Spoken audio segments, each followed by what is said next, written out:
What's the right coolant to use in your Aston Martin DB9?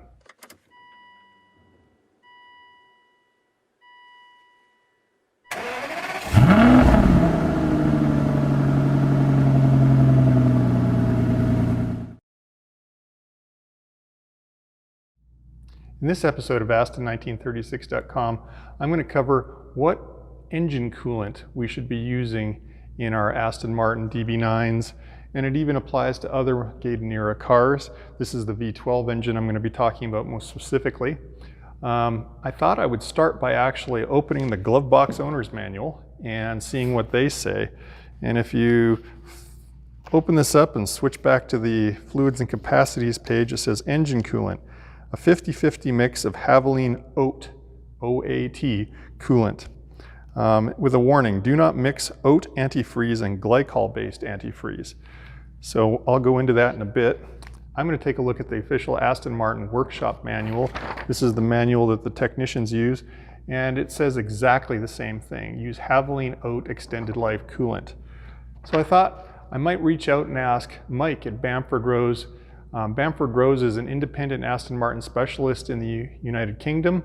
Mike's a former performance engineer for Aston Martin, and Bamford Rose basically specializes in servicing Gaydon era Aston Martins. So let's see what Mike has to say. Hi Mike, thanks for joining me. I was just thinking about the coolant that I use in the V12 in my DB9, and I was wondering what you use for your customers there at Bamford Rose. Yeah, hi there, Steve. Well, regular old OAT long life, the Havoline stuff or Texaco. Yeah, so I went out and tracked it down here in the United States. So this is Havoline OAT, not POAT, but just OAT, O-A-T coolant. This is the stuff? Yep, that's the same stuff. It's mostly all the same. There's a few different blends based on whether it was a heavy duty diesel and whether there was any wet liner issues. But basically, as long as it's oat and concentrated to go down to whatever temperature your ambient is in the winter, then that's good enough. So 50-50 is probably the ideal mix for most people? Yep. Okay. And is there anything specific about the brand? I mean, I know that Aston talks about the Havoline either under Chevron or Texaco, but is there really a big difference about the brands at all, or is just any good quality oat coolant probably going to do the trick?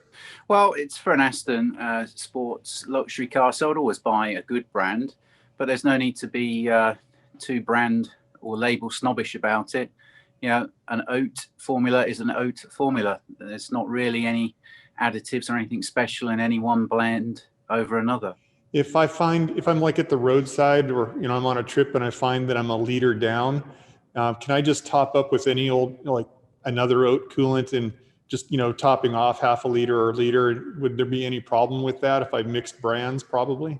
No, any oat will blend. Obviously, the good old fashioned color guides are always there to save you. So if you're putting red stuff in, then it's going to be the same as what you've got in there. But if you just had to top up your reservoir just a little bit, maybe because the light come on, then even if you put fresh water in, then the concentration difference, the blend difference, it's going to cause no harm. Yeah. So if you were worried, then there's no problem with just putting water in. Is there a particular flush frequency that you would recommend for the DB9 V12 or all the V12s?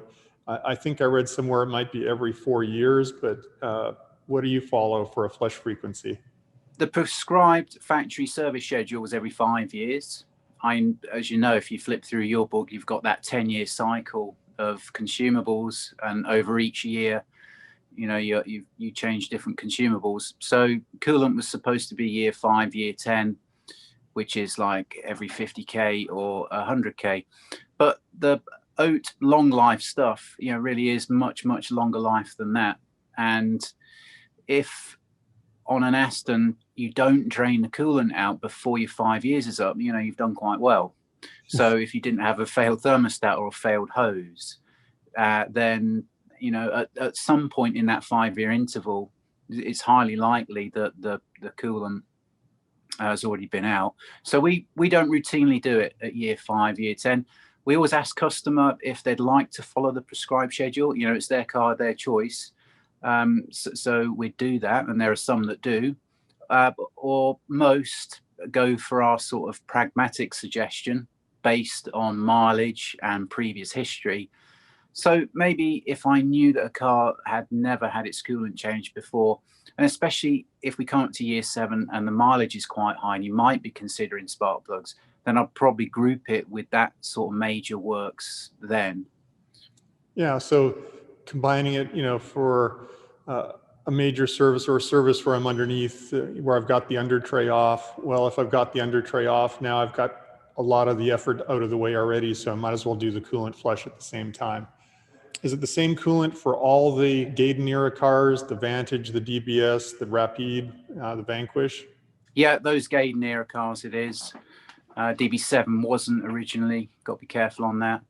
And you never know what a previous garage has put in, perhaps by mistake. So that's why the good old-fashioned color guides are there to save you. And if I buy a concentrate like this is it okay to use plain water, or is it better to use the distilled? Yeah, good old-fashioned plain water, but I've never had an issue. Any last tips you might suggest? Well, on coolant, it would be, if you're thinking about renewing, then just give a good check to your entire coolant system. Condition of the radiator, they're, especially the early ones, prone for the couple of rows at the bottom of the matrix ballooning a little bit with corrosion, and then they eventually fracture. So it's worth having a good look at the engine coolant radiator, worth having a good look at the hoses and the clips and making sure that they are secure. Especially on DBS V12V, that bottom hose clip was an issue, and I don't know if there was a revision to the part, but the clip that retains the pipe on the bottom hose there is always quite fragile. And then, as I've mentioned again in the past, you know, mixing coolant types is very bad. I've seen a car come in here where the coolant type was mixed, the red with the blue, and the coolant was literally jelly. Yeah, it was a DB7, and that cooked the cylinder head gasket. Okay, well, that's something I'm not going to do. Well, all right, Mike. Well, thanks for the help today. No problem. Pleasure.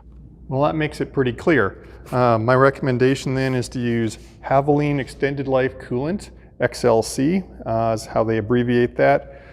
Whether you get it in concentrate, and if you get it in concentrate, you need to mix it to a 50-50 ratio, and I would recommend, if you can, go out and get distilled water to mix it with, so a 50-50 mix of distilled water and the concentrate.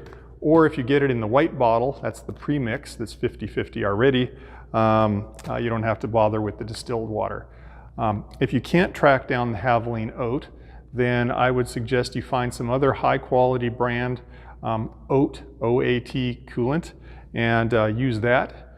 You'll need about, if you were doing a full coolant flush, you would probably use close to 4 gallons of coolant, and the recommended frequency is about every 5 years. So hopefully that gives you the information you need to take care of the project on your car. Down here you'll find a link to the companion blog article over on Aston1936.com. I'll have links to where you can buy the fluids and more details about the specs that we talked about on this episode. Up here you'll probably find my latest video, something on changing the coolant or maybe another fluid. And down here, if you like videos like this, please go ahead and subscribe. And as always, I love to hear your comments. Please leave those down below. Thanks for watching.